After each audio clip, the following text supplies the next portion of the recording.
Moving on, Karnataka సర్కార్ ఆల్మట్టి ఎత్తు పెంచేందుకు చర్యలు ప్రారంభించడంపై ఆగ్రహం వ్యక్తం చేశారు బీజేపీ ఉపాధ్యక్షులు ఎంపీ డీకే అరుణ. ఆల్మట్టి ఎత్తు పెంచుతూ ఉంటే రాష్ట్ర ప్రభుత్వం ఏం చేస్తుందని ప్రశ్నించారు. రెండు రాష్ట్రాల్లోనూ కాంగ్రెస్ ప్రభుత్వాలే ఉండడంతో ఇక్కడి మంత్రులు వెళ్లి కర్ణాటక నేతలను ఒప్పించాలి అన్నారు. రాష్ట్ర ప్రభుత్వ అసమర్థత వల్లే కర్ణాటక ఆల్మట్టి ఎత్తు పెంచే సాహసం చేస్తుందన్నారు. ఆల్మట్టి ఎత్తు పెంపు, రాష్ట్ర ప్రభుత్వంపై డీకే అరుణ విమర్శల పూర్తి సారాంశం మా కరెస్పాండెంట్ శివకుమార్ అందిస్తారు. బీజేపీ జాతీయ ఉపాధ్యక్షురాలు మహబూబ్నగర్ ఎంపీ డీకే అరుణ మనతో పాటు ఉన్నారు.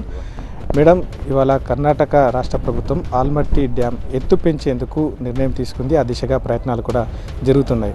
ఈ అంశానికి సంబంధించి బీజేపీ స్టాండ్ ఎలా ఉండబోతుంది? ముఖ్యంగా పాలమూరు జిల్లాకు అత్యధికంగా నష్టం జరుగుతుందనేటువంటి వాదనలు కూడా వినిపిస్తూ ఉన్నాయి. ఇప్పుడు అక్కడ కాంగ్రెస్ ప్రభుత్వమే ఉంది, ఇక్కడ కాంగ్రెస్ ప్రభుత్వమే ఉంది. గతంలో కూడా ఇది కాంగ్రెస్ ప్రభుత్వం ఉన్నప్పుడు ఈ అంశం అప్పుడు కూడా వచ్చింది ఆల్మట్టి డ్యామ్ గురించి. మాంగళ్య షాపింగ్ మాల్లో ఏం కొన్నా స్పాట్ గిఫ్ట్ ఇస్తున్నారు, తెలుసు కదా? మంగళ్య షాపింగ్ మాల్లో దసరా స్పాట్ గిఫ్ట్ పక్కా. 1000 రూపాయల కొనుగోలుపై ఖచ్చితమైన spot gift. Mangalya shopping mall, Telangana.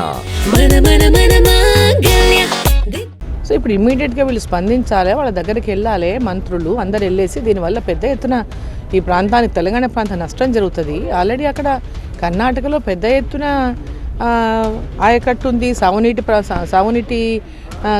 సమస్య లేనటువంటి అనేక భూములు ఉన్నాయి. అక్కడ ఏం పెద్ద తెలంగాణలో ఉన్నటువంటి ఇబ్బంది అక్కడ ఏం లేదు. సో వీళ్ళు పోయి వాళ్ళని కన్విన్స్ చేయాలి, దాన్ని చేయకుండా ఆపుకోవాలి. రాష్ట్ర ప్రభుత్వం యొక్క బాధ్యత అది. రాష్ట్ర ప్రభుత్వం యొక్క బాధ్యత ఇమ్మీడియట్గా దాన్ని ఆపించాలి.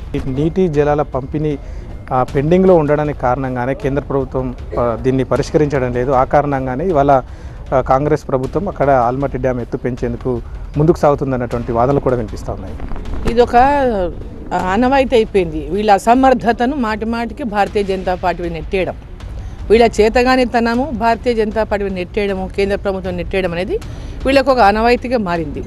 సో వీళ్ళ యొక్క అసమర్థత వల్లనే ఈరోజు ఇంకా పెండింగ్లో ఉందంటే గత ప్రభుత్వం కావచ్చు, ఇప్పుడున్న ప్రభుత్వం కావచ్చు, ఈ ప్రభుత్వాల యొక్క అసమర్థత వల్ల పెండింగ్ ఉంది. ఇంతకుముందు కూడా కాంగ్రెస్ ప్రభుత్వం అధికారంలో ఉంది కదా. ఈరోజు ఆల్మట్టి సమస్య ఇప్పటికిప్పుడే కాదు, ఇది ఎప్పటి నుంచో నడుస్తుంది. మనకు పెంచడానికి, ఆల్మట్టి పెంచడానికి కర్ణాటక ప్రయత్నం చేస్తుందని ఆపాలని, ఈరోజు ఇప్పటికిప్పుడు వచ్చిన సమస్య ఏం కాదు. ఇది ఎప్పటి నుంచో ఉన్నటువంటి సమస్య ఇప్పుడు మొదలు పెట్టారంటే వీళ్ళ అసమర్థత. అది బీజేపీ స్టాండ్ ఏమంటారు? ఖచ్చితంగా తెలంగాణకు నష్టం చేసేటటువంటి విధంగా ఎట్టి పరిస్థితిలో కర్ణాటక దీన్ని ముందుకు తీసుకెళ్లకూడదని చెప్పేసి మేము కూడా డిమాండ్ చేస్తున్నాం. ఆల్మట్టి ఎత్తు పెంపును ఇటు రాష్ట్రంలో ఉన్నటువంటి కాంగ్రెస్ ప్రభుత్వం కావచ్చు, అక్కడ ఉన్నటువంటి కాంగ్రెస్ ప్రభుత్వంతో వెంటనే మాట్లాడాలి. ఆల్మట్టి పెంపుతో ఎత్తు పెంచితే ఇటు తెలంగాణ రాష్ట్రానికి, ముఖ్యంగా పాలమూరు జిల్లాకి పెద్ద ఎత్తున నష్టం జరుగుతుందనే అంశాన్ని అయితే డీకే అన్న చెప్తా ఉన్నారు. కెమెరా పర్సన్ అంజితో శివకుమార్, TV9 మహబూబ్నగర్ జిల్లా నుంచి.